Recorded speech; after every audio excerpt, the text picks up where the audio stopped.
हमारी आज की वीडियो का टॉपिक है फार्मास्यूटिकल पैकेजिंग।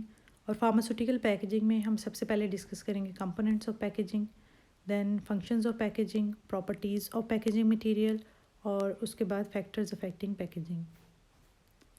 पहले हम देखते हैं कि पैकेजिंग क्या है और पैकेजिंग क्यों की जाती है। किसी भी फार्मास्यूटिकल प्रोडक्ट को बनाने के बाद उसको हमने पैक करना होता है। पैकेजिंग का प्रोसेस जो है वो स्टार्ट होता है। पैकेजिंग उस फॉर्मुलेशन को स्टोर करने के लिए की जाती है कि किसी भी कंटेनर के अंदर उसको स्टोर किया जाए, उसके ऊपर लेबल वगैरह लगाया जाए और उसको जो है बॉक्सेस में डाला जाए और फिर उनको एक जगह से दूसरी जगह ट्रांसपोर्ट किया जाए। इन तमाम मकासद के लिए हम प्रोडक्ट को पैक करते हैं और लेबल करते हैं। तो पैकेजिंग की डेफिनेशन में देखते हैं, it is an art and science to prepare a product for proper transport, storage, display and use. इसमें properties of packaging material. Packaging material के जो प्रॉपर्टीज़ हैं वो किस तरह की होनी चाहिए, एक गुड पैकेजिंग मटेरियल को कैसा होना चाहिए। फर्स्ट ऑफ ऑल है नॉन टॉक्सिक। किसी भी पैकेजिंग मटेरियल को टॉक्सिक नहीं होना चाहिए, उसमें से कोई ऐसा केमिकल रिलीज़ नहीं होना चाहिए जो टॉक्सिक हो और हेल्थ के लिए डेंजरस हो। सेकंड है नॉन रिएक्टिव। किसी भी पैकेजिंग मटेरियल को हमारी मेडिसिन के साथ रिएक्ट नहीं करना चाहिए। थर्ड है FDA अप्रूव। हमारे जो पैकेजिंग मटेरियल है वो FDA से अप्रूव्ड होना चाहिए। अगर कोई भी चीज़ food and drug regulatory authority यानी FDA से अप्रूव है तो इसका मतलब है कि वो हेल्थ के लिए सेफ़ है। इम्पार्ट्स नो कलर और टेस्ट टू द प्रोडक्ट। किसी भी किस्म का जो है कलर पैकेजिंग मटेरियल को नहीं देना चाहिए हमारी मेडिसिन को। ऐसा नहीं है कि जिस चीज़ में पैक किया उसका कलर उतर के हमारी मेडिसिन पे आ रहा है या उसका टेस्ट जो है वो मेडिसिन में आ रहा है।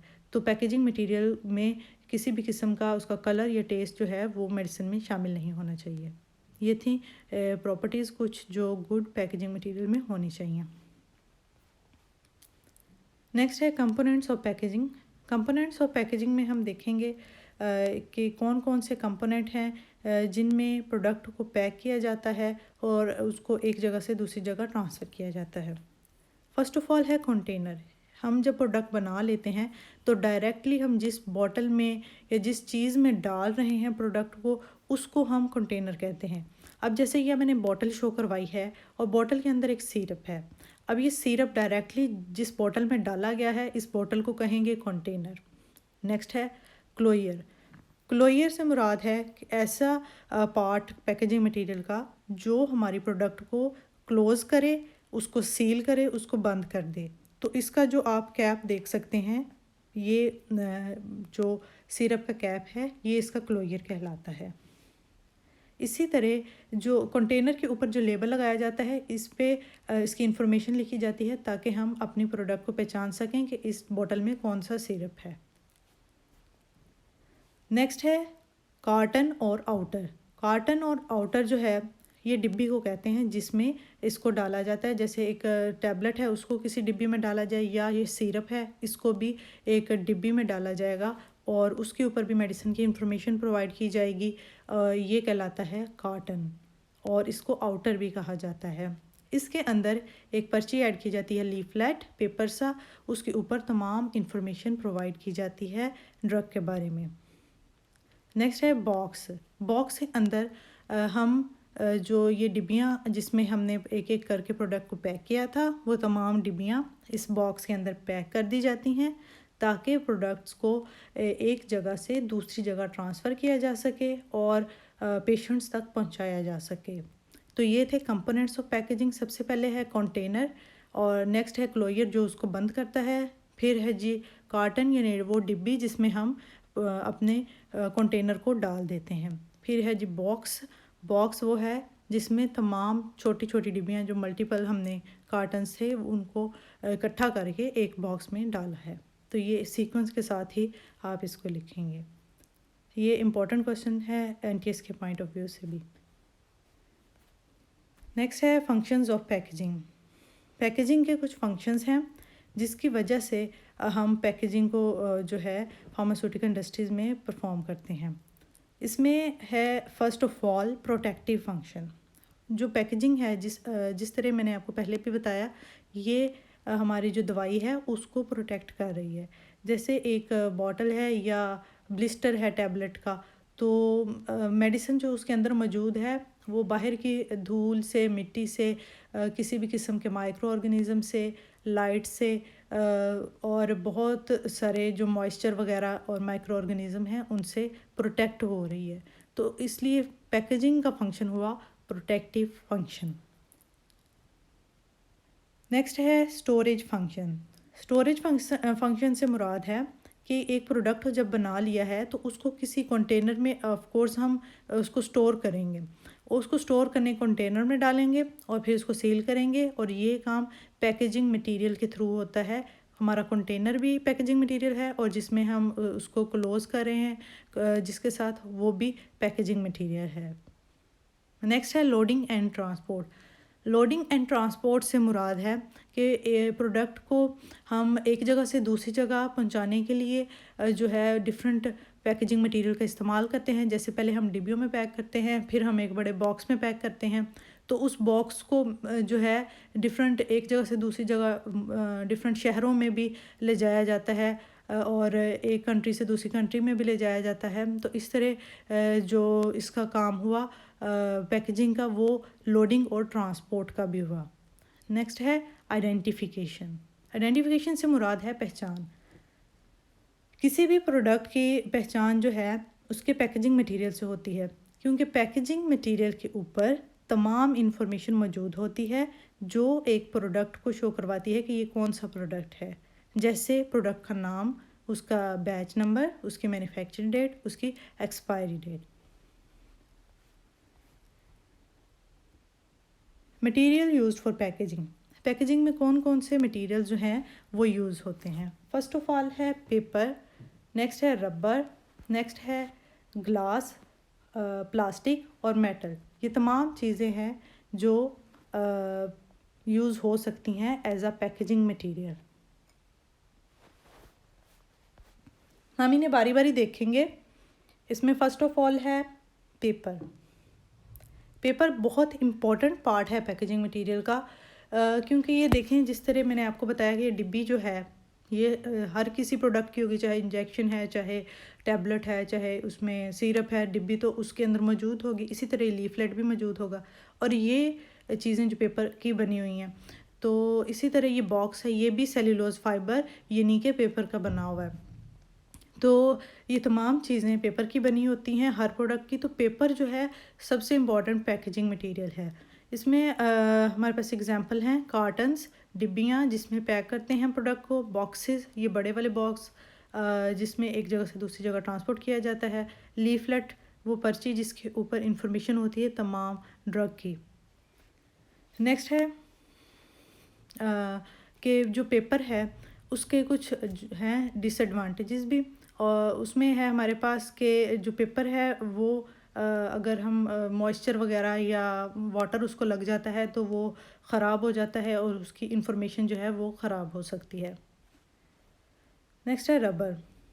जो रबर है इसको जो फार्मास्यूटिकल इंडस्ट्रीज़ हैं वो कम ही इस्तेमाल करती हैं, लेकिन अगर इसको यूज़ किया जाता है तो ये आप इंजेक्शन देख सकते हैं यहाँ पे, ये आप लोगों ने देखी भी होगी इस तरह की इंजेक्शन की वाइल्स, इनको वाइल्स बोलते हैं। और इसके ऊपर क्लोयर जो लगा हुआ है वो रबड़ का है। इसके अंदर देखें कि नीडल को इंजेक्ट रबड़ में से इंजेक्ट कर रहे हैं और वाइल के अंदर से इंजेक्शन का जो लिक्विड है उसको सिरिंज के अंदर डाल रहे हैं। तो रबर यहाँ पे इस्तेमाल हो रही है। और इसमें जो है मल्टीपल डोजेज़ होती हैं, बार बार हम इंजेक्ट करके इसमें से डोज़ लेते हैं और इसमें से डोज़ को इस्तेमाल करते हैं। रबर जो है सिंथेटिक भी होती है, नेचुरल भी होती है, दोनों तरह की इस्तेमाल होती है। रबर में प्रिजर्वेटिव्स वगैरह होते हैं, केमिकल होते हैं, तो इसके कुछ नुकसानात भी हैं हेल्थ के लिए, ये इतनी हेल्दी नहीं है। नेक्स्ट है used in closure of injection and vials. ये मैंने आपको बताया कि क्लोयर ऑफ इंजेक्शन और वायल में इस्तेमाल होता है। क्लोयर होता है कि ऊपर वाला क्लोज करने वाला जो पार्ट है वो। Rubber gaskets for aerosols. Aerosols हमारे पास हैं जो सांस का मसला जिनको होता है उनके लिए जो पम्प से वो करते हैं नेज़ल स्प्रेज वगैरह, तो एरोसोल प्रोडक्ट्स कहलाती हैं। तो वहाँ पे ये होती हैं रबर गैस्केट्स यूज़ होती हैं। इसके अलावा इनका इतना यूज़ नहीं है।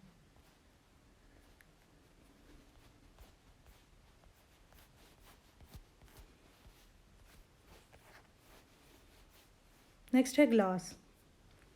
ग्लास की जो डिफरेंट बॉटल्स वगैरह आपने देखी होंगी, शीशे की बॉटल सिरप्स की होती हैं। उसके अलावा इंजेक्शन के जो एम्प्यूल हैं, ये छोटे छोटे एम्प्यूल्स बने हुए हैं जिसको हम तोड़ के इसमें से इंजेक्शन को फिल कर लेते हैं। और जो वाइल है जिसके अंदर से वो जो ब्लू वाली वाइल बनी हुई है, इसके अंदर से भी इंजेक्शन को फिल करते हैं। ये तमाम इसके अंदर जो कंटेनर इस्तेमाल हो रहे हैं जिसके अंदर इंजेक्शन पड़ा हुआ है फ्लूइड सा, ये कंटेनर शीशे का है। तो ग्लास का काफ़ी यूज़ है फार्मास्यूटिकल इंडस्ट्रीज़ में। जो ग्लास है इसके कुछ फ़ायदे हैं और कुछ नुकसानात भी हैं। फ़ायदा ये है कि ये इकोनॉमिकल है, सस्ता पड़ता है और डिफरेंट साइज़ में अवेलेबल होता है। इसके अलावा FDA जो है इसको क्लियरेंस देती है कि ये हेल्थ के लिए किसी किस्म का नुकसानदेह नहीं है। इसको इजीली क्लीन किया जा सकता है। ग्लास है, इसके ऊपर डस्ट वगैरह पड़ जाए तो इसको इजीली साफ़ भी किया जा सकता है। इसके अलावा डिसएडवांटेजेस में है इसका कि ये फ्रेजाइल है, यानी ये बहुत जल्दी टूट जाता है। फ्रेजाइल। नेक्स्ट मटेरियल है plastic. Plastic most commonly use material है हमारे पैकेजिंग मटेरियल में फार्मास्यूटिकल इंडस्ट्रीज़ में। जैसे कि आपने यहाँ पिक्चर में यहाँ पे मैंने आपको शो करवाया है, बॉटल्स हैं। बॉटल्स के अंदर हम टैबलेट्स को पैक कर सकते हैं और इसमें पाउडर्स को पैक कर सकते हैं। इसी तरह ये ब्लिस्टर्स हैं जिसमें टैबलेट मौजूद है और कैप्सूल्स मौजूद हैं, तो ये प्लास्टिक के होते हैं ब्लिस्टर्स भी। इसके अलावा जो हमारे पास आई ड्रॉप हैं, नेज़ल ड्रॉप हैं, ये तमाम चीज़ें जो हैं प्लास्टिक के कंटेनर में बनाई जाती हैं। इसके कुछ एडवांटेजेस हैं और कुछ डिसएडवांटेजेस हैं।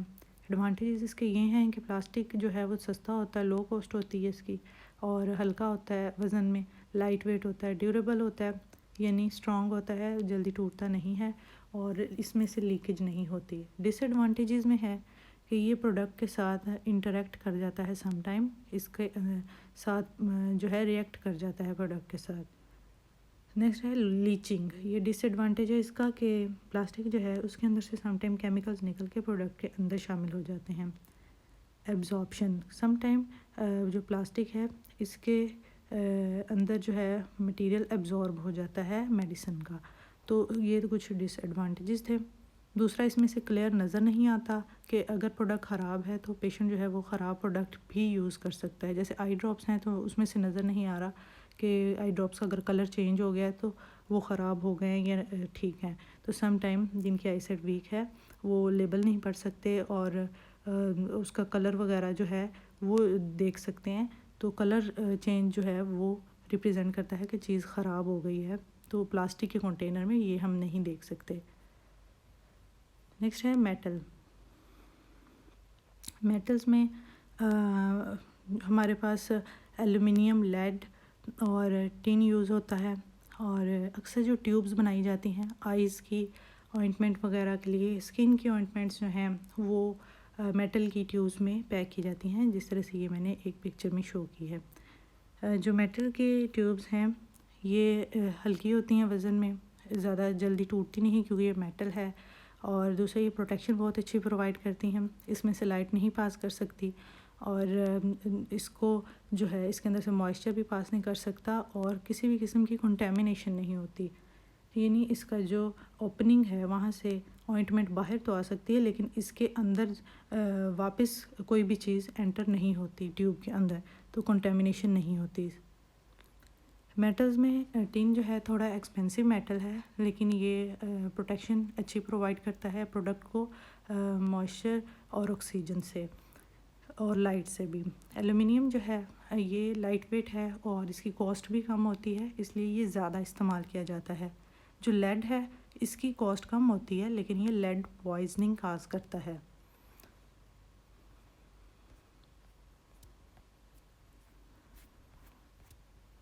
नेक्स्ट है फैक्टर्स अफेक्टिंग पैकेजिंग। कौन से फैक्टर हैं जो पैकेजिंग को अफेक्ट करते हैं और जिन्हें हमें मद्देनज़र रखना चाहिए पैकेजिंग मटेरियल को लेते हुए? उसमें है फर्स्ट गुड क्वालिटी हमें देखनी चाहिए कि उसकी क्वालिटी अच्छी है।